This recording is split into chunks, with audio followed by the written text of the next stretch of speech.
A Agência Nacional de Saúde Suplementar, ANS, incluiu novos procedimentos na lista de cobertura obrigatória dos planos de saúde desde o início da pandemia. No início de junho, o Superior Tribunal de Justiça, o STJ, alterou o entendimento sobre o rol de procedimentos listados pela ANS para a cobertura dos planos. Para falar sobre as principais alterações que ocorreram desde 2020, nós recebemos na nossa casa o advogado especialista em Direito da Saúde, Dr. Elton Fernandes. Doutor, seja muito bem-vindo à nossa casa sempre. É um prazer estar aqui com você, com o Léo novamente. Obrigado pelo convite, é uma honra para mim. Prazer é todo nosso. Doutor, veio pandemia, teve mudanças, alterações, né? Teve algumas. Algumas, né? Algumas. Eu acho que a principal delas, me parece que foi o reajuste que foi suspenso num primeiro momento. As pessoas todas, num primeiro momento, também acharam que esse reajuste não iria ser aplicado. Depois o reajuste foi cobrado na íntegra dela, isso assustou muita gente, né? Agora a gente está aí com um reajuste esse ano de 15%, 15,50% nos planos de saúde, é muita coisa, então todo mundo um pouco assustado. Mas eu acho que a gente está aí, a inflação está muito alta, né? Então está todo mundo com muita dificuldade, aí acaba que os planos de saúde sobem também. Sobem também. Mas a gente já deu essa dica aqui, reajuste, sim, sempre que for possível contratar um plano individual é o melhor caminho. É o melhor caminho. Vamos falar então os tópicos. Eu acho que o principal deles, né, eu acho que as pessoas mais lembraram na pandemia foi a telemedicina, Sem né? dúvida. Eu queria que muito. você falasse um pouquinho sobre isso pra gente. Eu acho que a telemedicina ajudou bastante, é uma realidade que não volta mais para o passado como a gente tinha, né? Que assim, era proibido. Você vê, Abby, como são as coisas. A gente discutiu tantos anos se podia ou não podia, de repente vem uma coisa nova, né? Que nos coloca aí um receio e aí a gente implementa isso na marra e na prática. Sabe que até a audiência hoje já é feito assim, né? Então, é incrível essa nova realidade na nossa vida. A telemedicina, hoje ela está regulamentada e ela tem que ser bem aceita pelo paciente, o paciente tem que querer e o médico também. Então assim, não se pode impor a telemedicina, tá? O plano de saúde, por exemplo, às vezes fala assim, só tenho consulta por telemedicina. Se o paciente desejar ser atendido presencialmente, é um direito dele. Não se pode impor isso. Agora, o médico também pode começar a consulta pela telemedicina e dizer o seguinte, seu caso não é para telemedicina, você precisa comparecer a um hospital. E tem médicos ainda, existe uma prerrogativa médica de que a primeira consulta o profissional poderia exigir presencialmente. Então assim, mesmo os profissionais, eles podem dizer o seguinte, olha, a primeira consulta é importante que eu te veja, que eu analise você fisicamente, para depois a gente passar para esse acompanhamento, tá? Tem algumas outras regrinhas, tipo, isso tem que estar sendo feito num sistema sigiloso, de uma forma que resguarde o sigilo médico, né, que ninguém possa acessar. Enfim, tem algumas regras aí que acho que da telemedicina que elas são importantes para você ter a garantia de que o paciente vai estar seguro. E aí, doutor, ficou interessante porque eu fiquei pensando nisso agora. O médico grava essa consulta? Como é que fica isso agora? Se tiver a autorização do paciente, ele até poderia gravar, mas ele nunca pode fazer a gravação sem ter a autorização legal do paciente, tá? Então, sem ter essa autorização legal, não é ético do médico fazer a gravação. O paciente, é de bom tom, em tese, a lei até permite que o paciente, como ele é o detentor do sigilo, ele é quem tem o direito de... Ele até poderia gravar, mas também é mais ético e mais correto com um profissional que está ali, você pedir autorização numa situação em que tá tudo às claras, né? Claro, tem aquela situação em que o paciente pode estar desconfiado de um erro e querer gravar. Não é um problema, não é errado, mas se for possível, numa situação comum, avisar o profissional que você está gravando, é sempre muito mais claro isso. E provavelmente daqui a um tempo isso...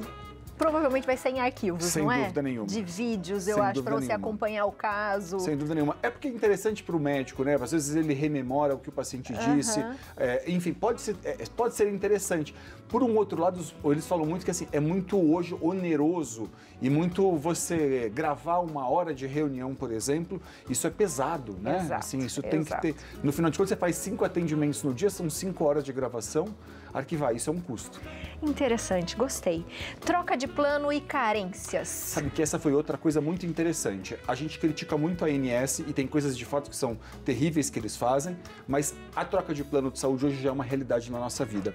As pessoas já podem trocar de plano de saúde levando consigo todas as carências. Aqui tem algumas regrinhas importantes. Primeiro, na primeira portabilidade que você for fazer, no mínimo 2 anos no teu contrato. Então você tem que estar 2 anos no seu plano de saúde, você pode fazer. Elton, posso fazer a portabilidade para qualquer operadora? Não é bem assim. A sua operadora de destino, para onde você quer migrar, tem que ter um plano de saúde ativo. Vamos pensar, por exemplo, você quer migrar para uma outra operadora mais barato, que tem um outro plano de saúde para você lá vendendo. Se for no mesmo preço, um pouco mais barato, você pode. Você pode então sair dessa operadora e ir para outra, levando consigo todas as carências, tá? Claro, tem situações em que você foi demitido, por exemplo, e você não tem o direito de continuar com o plano. Nesse caso, você pode ir até para um mais caro, não tem problema nenhum. Mas a regra geral é sempre uma compatibilidade de preço. Tá? Interessante. Léo tem uma pergunta para você. Muito bem.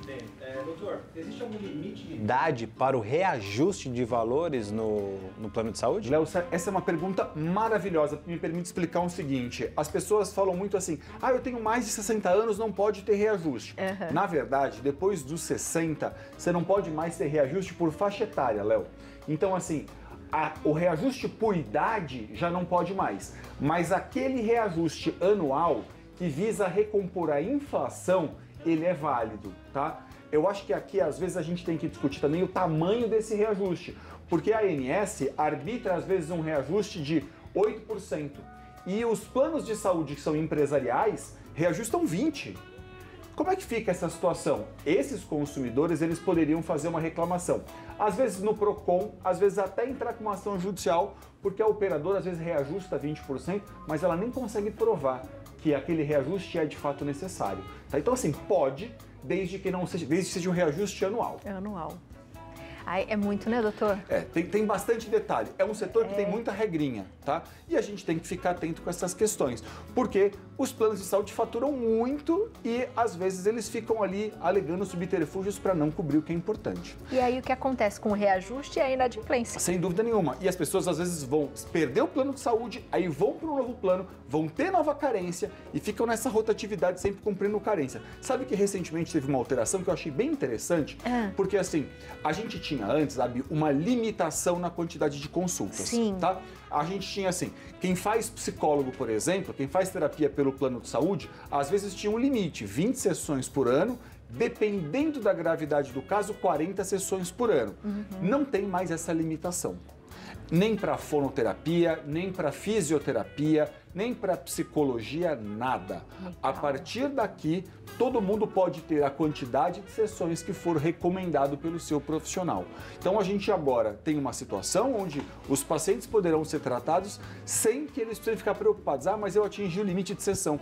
Porque a gente sabe que tem gente que lida muito bem com uma terapia por semana e tem gente que tem uns casos muito mais graves, que tem muito mais questões ali para serem resolvidas e que não vão conseguir lidar com isso. Então aí é legal estabelecer limite na quantidade de sessões. E aí tem que ser comprovado sempre, né, doutor? Tem que ter um relatório médico. Se o relatório médico estiver ali apontando que, olha, o paciente precisa de mais sessões, o plano de saúde não pode mais fazer essa limitação, tá? Estabelecer 20, 12, estabelecer tempo, estabelecer valor em plano de saúde, tudo isso é ilegal. O plano de saúde tem que fazer a cobertura em quantidade de sessões ilimitadas, que é isso que diz a lei, e não pode estabelecer, por exemplo, limite financeiro.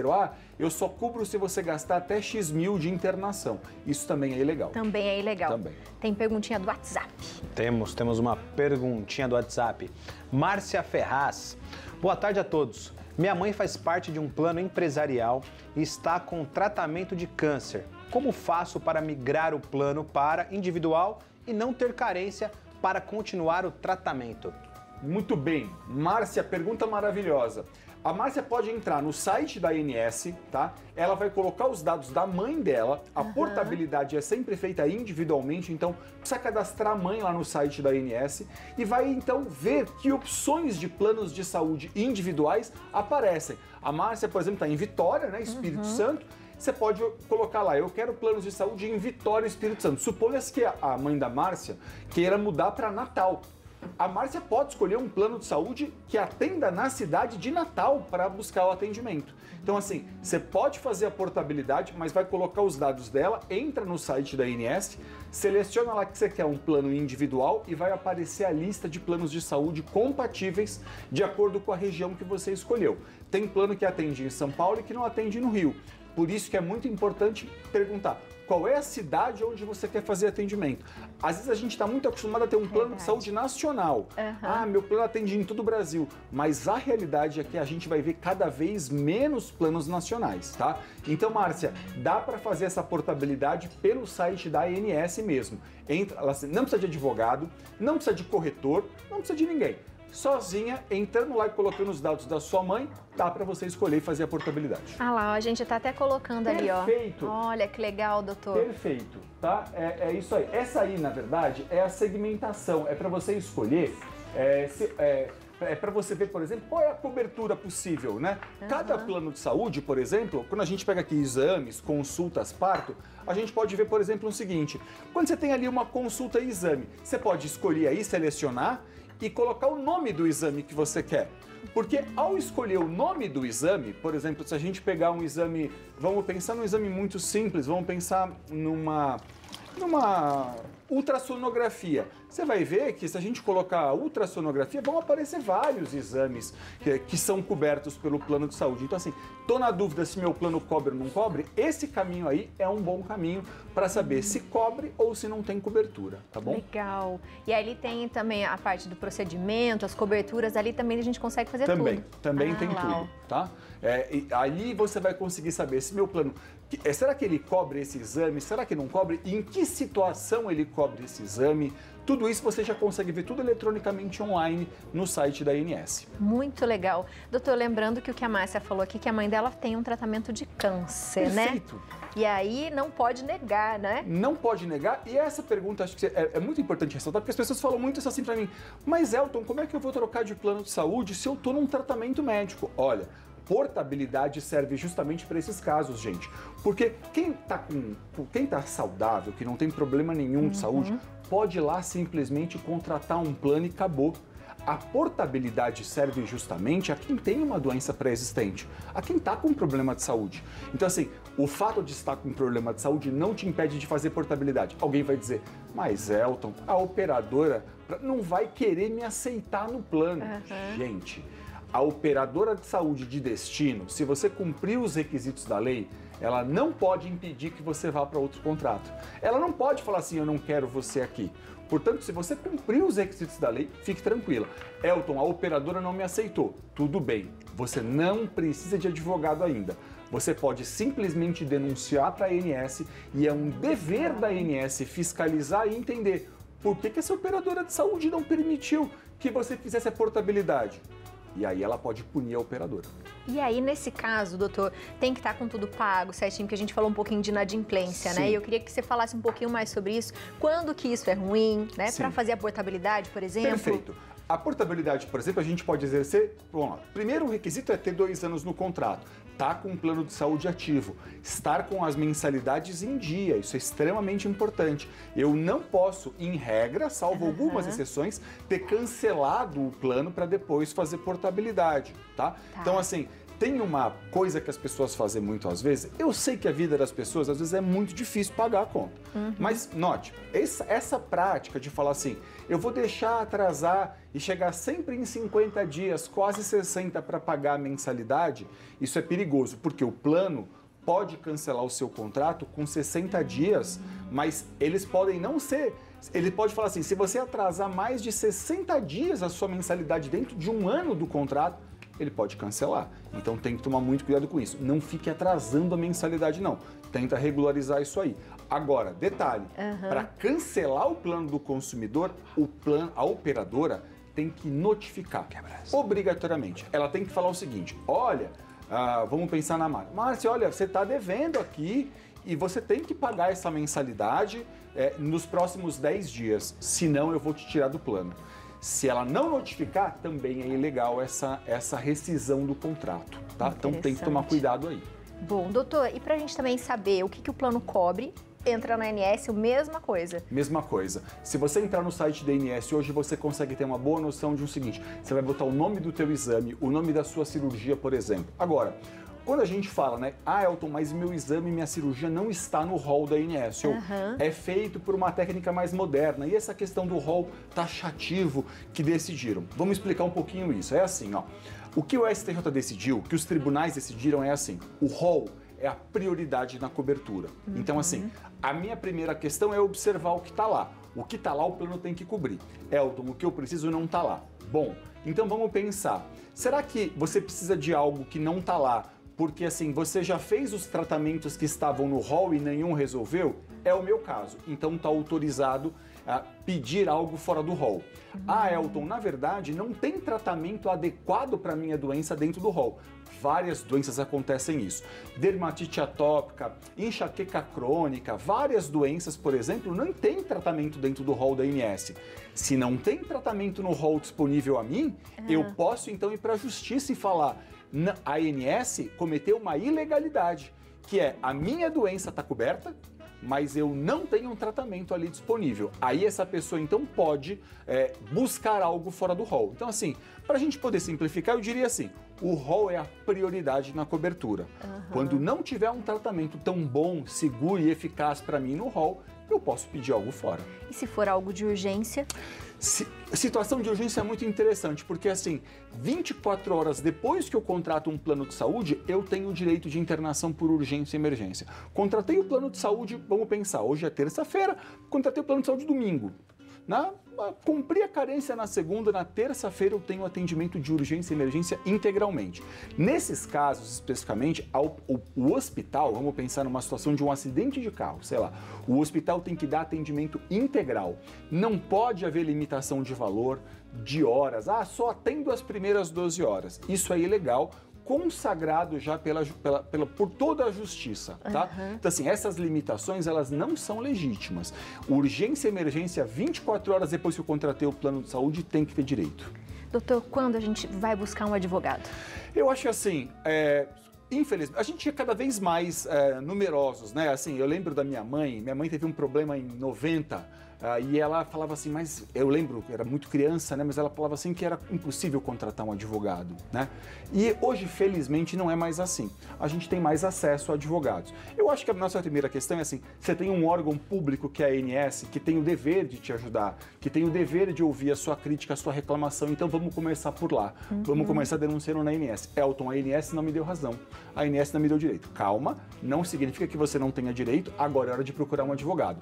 Então, talvez aí pegar um profissional, ou até se for o caso, não tem o dinheiro, Elton, consulta o PROCON, vai na Defensoria Pública se não tem condição de pagar. Os estados todos, em todo o Brasil, têm advogados públicos gratuitos que podem ajudar você, tá? Boa. Doutor, muito obrigada, sempre, viu? É um prazer para mim estar aqui com você. Sabe que eu quero pedir para você mandar um grande abraço para Ana Almagro, em Catiguá, interior de São Paulo. Ela é fã sua do Léo, tá sempre falando de vocês. Fui lá visitar esses dias, ela falou assim, eu adoro quando você vai na Biane, pede para eles mandarem um abraço para mim, tá? Então, dona Ana...